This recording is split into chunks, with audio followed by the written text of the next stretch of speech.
আসসালামু আলাইকুম, this is Nusrat Chowdhury from Nusrat world. অনেকেরই রিকোয়েস্ট ছিল আস্ত কাতল মাছের মাথা ভুনা দেখানোর জন্য। তো করব করে আর করা হয় নাই।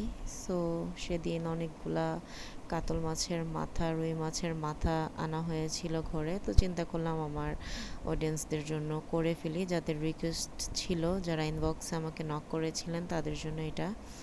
তো সবাই দেখতে থাকেন, আপনাদের জন্য নিয়ে আসছি আস্ত কাতল মাছের মাথা ভুনা। এটা যদিও মানে জামাই আদরের একটা ডিশ। ঘরে নতুন জামাই আসলে বা জামাইদেরকে বেসিক্যালি এটার মাথা ভুনা আস্ত করে ভুনা করে দেওয়া হয়। সো যেহেতু রিকোয়েস্ট ছিল আর বাসায় আসছে, সো আপনাদের সাথে শেয়ার করলাম। যদিও এখানে রুই মাছের মাথা আছে, ইলিশ মাছের মাথা আছে, কাতল মাছের মাথা আছে। সো আমি আপনাদের সাথে আজকে কাতল মাছের মাথাটাই শেয়ার করব, ভুনা করব আস্তা কাতল মাছের মাথা, 3টা কাতল মাছের মাথা। আর এই তো আমি কেটে এগুলাকে প্রসেস করে নিচ্ছি। জাস্ট কানসাটা ফেলে ভেতর থেকে এই ফুলটা ফেলে ভালো করে ধুয়ে হলুদ, মরিচ, লবণ পরিমাণ মতো আর আদা রসুন বাটা দিয়ে মাথা 3টাকে ভালো করে মেখে ম্যারিনেটের জন্য একটু সময় রেখে দিব আর কি।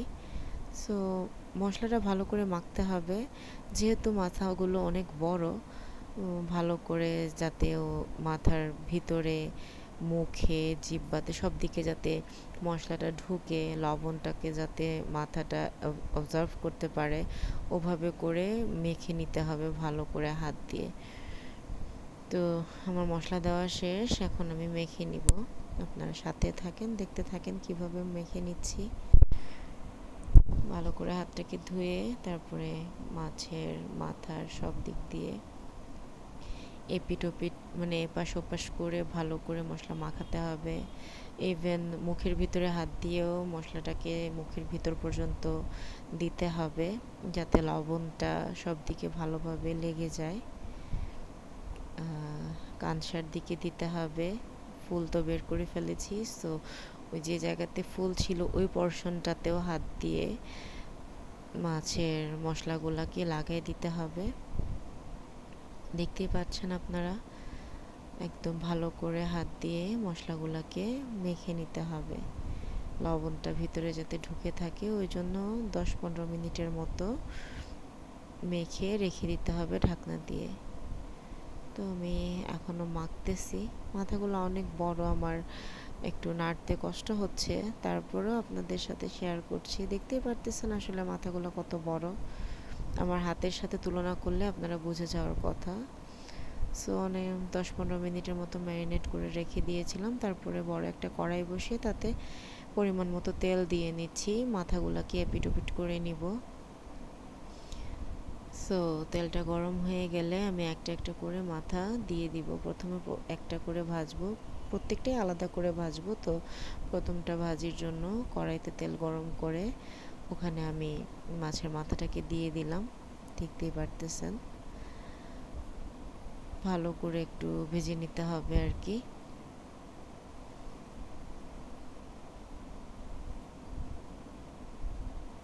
ভালো করে ভেজে নিয়ে তারপরে মাছের মাথাটাকে ভুনা করলে মজা লাগবে। অনেকেই ভাজা ছাড়াও করে, কিন্তু আমি একটু ভেজে নিলাম, এতে কালারটাও সুন্দর আসবে আর খেতেও মজা লাগবে। তো এক পিঠ হয়ে যাওয়ার পরে আরেক পিঠ উল্টায় দিলাম। একটা একটা করে 3টা মাছের মাথাকেই ভেজে নিতে হবে ভালোভাবে। একদম 2 পাশ করার পরে আবার সোজা করে ঘাড়ের দিকটাও ভালো করে ভেজে নিতে হবে। তো আমি ভেজে নিচ্ছি। মোটামুটি বড় সাইজের একটা কড়াই নিতে হবে যাতে ভালো করে ভাজা যায়। তো আপনারা দেখতেই পাচ্ছেন আমার মাছের মাথাটা ভাজা হচ্ছে। এভাবে করে 3টা মাছের মাথাকেই ভেজে নিতে হবে। তো প্রথমে একটা মাছের মাথা আমি ভাজতেছি এবং ওখানে পরিমাণ মতো তেল দিতে হবে। তেল এত বেশি দেওয়া যাবে না, আবার কমও দেওয়া যাবে না। এতটুকুই তেল দিতে হবে যতটুকু তেলের মধ্যে মাছের মাথাটা ভালোভাবে ভাজা হয়। তো আমার সব দিক দিয়ে উলট পালট করে ভাজা শেষ। তো আমি এখন প্রথম মাছের মাথাটাকে তুলে নিব একটা বড় প্লেটে, অ্যান্ড দেন সেকেন্ড মাছের মাথাটা আমি দিয়ে দিব ভাজতে। এভাবে করে এক এক করে 3টা মাছের মাথায় আমাকে ভাজতে হবে। তো এটা সেকেন্ড মাছের মাথাটা এক পিঠ হয়ে গেছে, সো আমি আরেক পিঠ উল্টায় দিলাম। দেখতেই পারতেছেন আপনারা। এখন আমি ওই পিঠ উল্টিয়ে ঘাড়ের দিকটা সোজা করে দিয়ে দিব, ঘাড়ের দিকটাও যাতে ভাজা হয়ে যায়। 2 পিঠ তো ভাজা হয়ে গেছে অলরেডি, ঘাড়ের দিকটাও দিয়ে দিলাম। একদম সেম প্রথমটা যেরকম ভাজা হয়েছে ওইভাবেই বাকি 2টাকেও ভাজতে হবে। তো আমার সেকেন্ড মাছের মাথাটাও অলমোস্ট ডান, ভাজা হয়ে গেছে, এটাকে তুলে রাখবো। এখন আমি আমার 3 নাম্বার মাছের মাথাটাকে ওই একই তেলের মধ্যে ভাজতে দিয়ে দিব। এই আমার 3 নাম্বার মাছের মাথা, ওটাকে আমি ভাজতে দিয়ে দিব। আগেরগুলোর মতোই ভাজি করতে হবে, অত বেশি ডিপ ভাজিও না, আবার অত পাতলাও না। তো দেখতেই পাচ্ছেন আমি এক পিঠ উল্টায় নিলাম, এক পাশ হয়ে গেছে, এখন আরেক পাশ উল্টিয়ে দিলাম। ওই পাশটাও এই পাশের মতো ভাজা হয়ে গেলে তারপরে আমি সোজা করে দিব ঘাড়ের দিকটাকে ভাজার জন্য। অনেক বড়, আমার সামাল দিতেও কষ্ট হচ্ছে। তো যাই হোক, সোজা করে দিলাম, ঘাড়ের দিকটা হয়ে আসছে। এটাও আমার ভাজা হয়ে গেছে। সো এই তো আমার 3টা মাছের মাথায় ভাজা হয়ে গেছে। আমি একটা বড় প্লেটে নিয়ে নিয়েছি। এখন ওই মাছের মাথা ভাজার ওই কড়াইটাতে সামান্য একটু সিম আর আলু ভেজে নিব ওই তেলের মধ্যেই। সিম আলুগুলোকেও একটু ভেজে নিব, ওগুলো আমি মাছের মাথার সাথে রান্না করব ভুনার মতো। এগুলোকেও ভেজে নিব, আগুনটা বাড়িয়ে নিব, দিয়ে এগুলোকেও ভেজে নিব।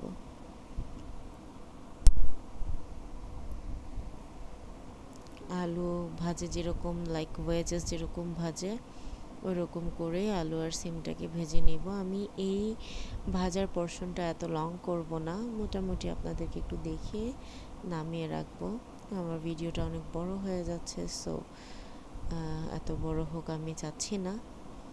তো এই তো আলুগুলোকে, আলু আর সিমগুলোকেও ভালো করে ভাজতে হবে। তারপরে বড় একটা পাতিল বসিয়ে নিব তরকারিটা রান্না করার জন্য। পাতিলে পর্যাপ্ত পরিমাণে তেল দিয়ে দিব মাছটা ভুনা করার জন্য। সো আমার তেল দেওয়া হয়ে গেছে। এখন আমি পরিমাণ মতো পেঁয়াজ কুচি দিয়ে দিব। পেঁয়াজ কুচিটা একটু বেশি দিতে হবে, দেখতেই পাচ্ছেন আমি পেঁয়াজ কুচি কতটুকু দিচ্ছি। একটু বেশি বলতে ধরেন 3 কাপের মতো পেঁয়াজ কুচি দিতে হবে, যেহেতু 3টা মাথা, পার মাথায় 1 কাপ হিসাব করে দিতে হবে। বেশি দিলেও দিতে পারেন, কোনো সমস্যা নাই। আমি এরকম আর কি 3 কাপ বা 3.5 কাপের মতো হবে এরকম দিয়েছি পেঁয়াজ কুচিগুলা। তেলের মধ্যে দিয়ে ভালো করে নাড়াচাড়া করে ব্রাউন টাইপ করে নিতে হবে। পুরোপুরি বেরেস্তার মতো করা যাবে না, আবার একদম সটেও রাখা যাবে না। বেরেস্তা থেকে কম, সটের থেকে বেশি, এরকম করে করতে হবে। তো আমি নাড়াচাড়া করে পেঁয়াজের ঝোড়া করে নিচ্ছি, পেঁয়াজগুলোকে ঝোড়ায় নিচ্ছি। অনেকগুলো পেঁয়াজ কাটার সময় গায়ে গায়ে লেগেছিল, সো এটা আমি ঝোড়ায় নিচ্ছি। আমি এখানে তেল একটু কমই ব্যবহার করেছি, আপনারা চাইলে তেল আরেকটুও দিতে পারেন। এটা যার যার অভিরুচি, কে কতটুকু তেল খেতে পছন্দ করেন। আমরা ইদানিং একটু তেলটাকে অ্যাভয়েড করতেছি, যার কারণে তেলটা একটু কম দিয়েছি। সো এই তো দেখতেই পারছেন আমার পেঁয়াজটা ভাজা হয়ে গেছে, একদম বেরেস্তাও হয় নাই, আবার সটের থেকেও বেশি হয়েছে। পেঁয়াজটা ভাজা হয়ে গেছে। এখন ওই মুহূর্তে আমি দিয়ে দেবো এখানে আদা রসুন বাটা, পরিমাণ মতো আদা রসুন বাটা দিয়ে দিয়েছি। তারপরে নাড়াচাড়া করতেছি, নাড়াচাড়া করে পেঁয়াজের সাথে মিশিয়ে নিচ্ছি। তারপর আমি দিয়ে দিব পরিমাণ মতো হলুদের গুঁড়া, এই হলুদের গুঁড়া বা মরিচের গুঁড়া এগুলো কিনা না, এগুলো আমাদের ভাঙানো, হলুদ কিনে শুকায়, মরিচ কিনে শুকায় ভাঙানো। তো হলুদের গুঁড়া দেওয়ার পরে একটু নাড়াচাড়া করে হালকা একটু পানি দিয়ে দিব। তারপরে দিয়ে দিব মরিচের গুঁড়া, এটাও আমাদের ভাঙানো, মরিচ ভাঙায় গুঁড়া করা হয়েছে নিজেরাই, প্যাকেটগুলা কিনা না। তো মরিচের গুঁড়া দেওয়া হয়ে গেছে, পরিমাণ মতো মরিচের গুঁড়া দেওয়া শেষ। এখন দিয়ে দিব আমরা লাল মরিচের গুঁড়া, এটা প্যাকেটের মরিচ, লাইক এই যে শুধু কালারটা হওয়ার জন্য, রাঁধুনির মেবি এটা ছিল, রাঁধুনির লাল মরিচের গুঁড়া। ওটা দিয়ে দেওয়ার পরে হালকা একটু নেড়ে দিব। তারপরে দিয়ে দিব আমরা জিরার গুঁড়া, জিরা গুঁড়াটা ঘরে করা। তারপরে দিয়ে দিব পরিমাণ মতো সামান্য পানি, শুধু মশলাটাকে যাতে না জ্বলে যায় এই জন্য। তারপর দিয়ে দিব ধনিয়ার গুঁড়া, ধনিয়ার গুঁড়া দিয়ে আবার একটু নেড়ে দিব, নেড়ে মশলাটাকে সব দিক থেকে মিশিয়ে নিব। তারপর দিয়ে দিব পর্যাপ্ত পরিমাণে বা পরিমাণ মতো লবণ, যতটুকু লাগবে ততটুকু, কম বেশি করে নেবেন আপনারা যার যার পছন্দ মতো। তারপর দিয়ে দিব টমেটো, দেশি টমেটো আর ইন্ডিয়ান টমেটো মিলানো কুচি করে দিয়ে দিব। শুধু দেশি টমেটো দিলে টক হয়ে যাবে বেশি, ইন্ডিয়ান টমেটো দিলে টকটা একটু টক টক না হলেও মজা লাগে না, সো দুইটা মিক্স করে দিতে হবে। তারপর এটা নাড়াচাড়া করে একটু যখন ঘন হয়ে আসবে তখন আমার ওই ভেজে রাখা আলু আর সিমগুলোকে দিয়ে নাড়াচাড়া করব। টমেটো আর মশলার সাথে আলু আর সিমকে মিক্স করে নিব ভালো করে, দেখতেই পাচ্ছেন। ভালো করে মিক্স করে সামান্য একটু কষাবো, অত বেশি কষাতে হবে না, সামান্য একটু কষালেই হবে।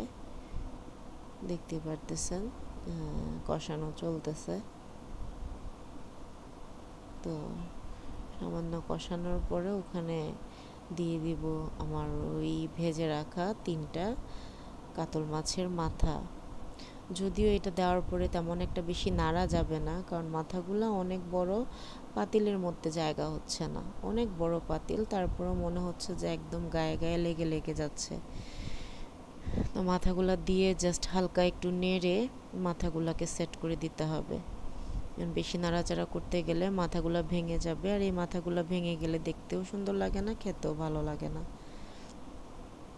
তো কোনো মতে আর কি জাস্ট দিয়ে হালকা একটু নেড়ে মশলাটা খালি এক পাশে লাগালেই চলবে, কারণ এরপরে আমি পানি দিয়ে দিব, পানির মধ্যে বলক আসবে, বলক এসে এক পাশ হয়ে যাওয়ার পরে আরেক পাশ 2টা চামচ বা 1টা চামচ দিয়ে ভালো করে কেয়ারফুলি নেড়ে উল্টায় দিতে হবে। 2 উল্টানিতেই রান্না শেষ করতে হবে, কারণ এটা বেশি নাড়া যাবে না, বেশি নাড়তে গেলে দেখা যাবে যে ভেঙে গেছে। সো এতে দেখতেই পাচ্ছেন আমি এখন পানি দিয়ে দিব, এক পাশ হয়েছে, এখন আমি পর্যাপ্ত পরিমাণে পানি দিয়ে দিব। পানি দিয়ে আমি বলক আসা পর্যন্ত ওয়েট করব। তো পানি দিয়ে এক পাশ বলক আসবে, এক পাশ হবে, ভালো করে হয়ে আসবে এক পাশ, দেন আর এক পাশ উল্টাবো আর কি। তো পানি দিচ্ছি, এখনও পানি বেশি করে দিয়ে দিব যাতে আর দেওয়া না লাগে। পানিটা দিয়ে হালকা একটু নেড়ে দিব যাতে নিচের আলু সিমগুলা পুড়ে না যায়, কারণ ওখানে তো পানি ছিল না যখন মাথাটা দেওয়া হয়েছে। সো নাড়ার কারণ একটাই যে ওই নিচ পর্যন্ত যাতে পানিটা যায় আর যাতে আলু সিমগুলা না জ্বলে যায় আর কি। তো হালকা একটু নেড়ে দেওয়া হচ্ছে, হালকা একটু নেড়ে নেড়ে জাস্ট মুভমেন্টটাকে ঠিক রাখা হচ্ছে। দেখতেই পারতেছেন একটা মাছ নাড়তে যেয়ে মনে হচ্ছে ভেঙে যাবে, সো আর বেশি নাড়া হয় নাই, এভাবেই জাস্ট হালকা করে ঢোলায় ঢোলায় দেওয়া হয়েছে চামচ দিয়ে। তো এই তো এখন ঢাকনা দিয়ে দিব যাতে বলক আসে ভালো করে। কিছুক্ষণ পর ঢাকনা তুলবো, ঢাকনা তোলার পরে দেখতেই পাচ্ছেন অনেক বলক আসছে, অনেক অনেক বলক আসছে। সো এক পিঠ হয়ে গেছে, এখন জাস্ট কষ্ট করে হলেও সুন্দরভাবে এবং আলতো হাতে মাথাটাকে উল্টায় দিতে হবে যাতে না ভাঙে, ওভাবে একদমই হালকা করে। আমার ভুল হয়েছিল, প্রথমে আমি শুধু খুন্তি দিয়ে উল্টাইছি 2টা, 3 নাম্বারটার বেলায় দেখা যাচ্ছিল যে ভেঙে যাচ্ছে, তখন ভাতের চামচটার হেল্প নিছি। সো প্রথমেই আমার ভাতের চামচের হেল্প নিয়ে করা উচিত ছিল, কারণ খুন্তি হলো ছোট একটা জিনিস আর ভাতের চামচ বড়, সো ভাতের চামচটা দিয়েই উল্টানোটা সেফ ছিল, যেটা আমি করি নাই। ইনশাল্লাহ নেক্সট টাইম থেকে এটা আর ভুল হবে না কখনো। এরকম বড় মাছের মাথা রাঁধতে গেলে ভাতের চামচ আর খুন্তির সাহায্যে উল্টাবো। সো এই তো 2টা মাথা উল্টানো হয়েছে, এখন 3 নাম্বারটার উল্টানোর পালা। সাথে থাকেন, দেখতেই থাকেন, কি পাগলের মতো কাজ করছি। এই যে দেখতে পাচ্ছেন ওইটার থুতনির দিকটা ছুটে চলে আসতেছে, এই যে দেখেন। মানে আমি এটা দিয়ে উল্টাতেই পারতেছিলাম না, এমন একটা অবস্থা, খুব কষ্ট হচ্ছিল, খুব কষ্ট হচ্ছিল, উল্টানোই যাচ্ছিল না। তারপরে ভাতের চামচ নিছি, ভাতের চামচ নিয়ে দেন খুন্তি, ভাতের চামচ 2টার হেল্প নিয়ে তারপরে উল্টাইতে হয়েছে। এই যে ভাতের চামচ, ভাতের চামচ তো চ্যাপটা, সো এটা দিয়ে উল্টানোটা খুব ইজি ছিল। প্রথমে এটা করে নিলে হয়তো, তো যাই হোক, মাথায় আসে নাই, করি নাই। আপনারা এই ভুলটা করবেন না, আমার মতো বোকার মতো ভুল করবেন না। তো এই তো সুন্দর মতো উল্টানো হয়েছে, এক পাশ উল্টানো হয়েছে, এখন আর এক পাশ মানে এক পাশ তো বলকেই আসছে, আর এক পাশ উল্টাইলাম, এই শেষ, আর উল্টানো হবে না, এভাবেই হয়ে আসবে তরকারিটা। 2 উল্টানিতেই যাতে হয়, কারণ বেশি নাড়াচাড়া তো এটা করা যাবে না, বেশি নাড়াচাড়া করতে গেলে মাথা তো একদম ভেঙেই যাবে। সো উল্টিয়ে এখন আরেকবার ঢাকনা দিয়ে এই পাশটা হওয়ার পর্যন্ত অপেক্ষা করব। তারপরে অনেকক্ষণ পরে ঢাকনাটা তুলে ফেলবো, তখন দেখতেই পাচ্ছেন ঝোল একদম টান টান হয়ে আসছে। ওই মুহূর্তে একদম ফ্রেশ ধনিয়া পাতা কেটে দিয়ে দিব, দেশি ধনিয়া পাতা এগুলা কেটে দিয়ে দিচ্ছি, দেখতেই পাচ্ছেন। ধনিয়া পাতাটার ঘ্রাণ অনেক সুন্দর আসতেছিল যখন কাটতেছিলাম। এখন ভয়েস দিতে যেয়ে ওই ঘ্রাণটা নাকে ভাসতেছে আবার। তরকারিটা অনেক মজা হয়েছিল, সবাই খেয়ে অনেক মজা বলতেছিল। আর ফ্রেশ ফ্রেশ ধনিয়া পাতা, ফ্রেশ ফ্রেশ সিম, আলু, মাছটাও ফ্রেশ ছিল। সো সব মিলে তাজা খাওয়ার মজাই আলাদা। ধনিয়া পাতা দেওয়া শেষ, হালকা করে নাড়াও শেষ। তারপরে এই তো দেখতেই পাচ্ছেন আমার তরকারিটা হয়ে গেছে। তারপরে আমি বেড়ে নিব, বাড়ার পরে অনেক সুন্দর দেখা যায়। এত বড় মাথা একটা প্লেটের ভিতরে বাড়লে কীরকম সুন্দর লাগে, সেটা তো আপনারা যারা খাইছেন বা যারা দেখছেন তারা বলতে পারবেন। ইনশাল্লাহ সবাই খাবেন, আল্লাহ সবাইকে এরকম খাওয়ার তৌফিক দান করবে, এবং সবাই এরকম করে ট্রাই করবেন রান্না করে খাওয়ার। কারণ জীবন কয়দিনের ভাই, আজ মরলে কাল 2 দিন। সো সব কিছুই শখ মেটানো দরকার, আর এগুলো তো সিলি সিলি শখ, দেখতেও সুন্দর লাগে, খাইতেও ভালো লাগে, একটা মজা ফ্যামিলির সবার সাথে। ওই তো রান্না করবেন, কেটে কুটে টুকরা করে কাটলেন না, আস্তা থাকলো, রান্না করলেন, করে সবাই মিলে একদিন বসে খেলেন, এক থালের মধ্যে বসে সবাই খেলেন, সমস্যা তো নাই, দেখারও সুন্দর, খাওয়ারও মজা। সো আজকের আমার এই রেসিপিটা সবার কাছে কেমন লাগলো জানাবেন, সবাই আমার জন্য দোয়া করবেন, সবাই ভালো থাকবেন। আসসালামু আলাইকুম, আল্লাহ হাফেজ।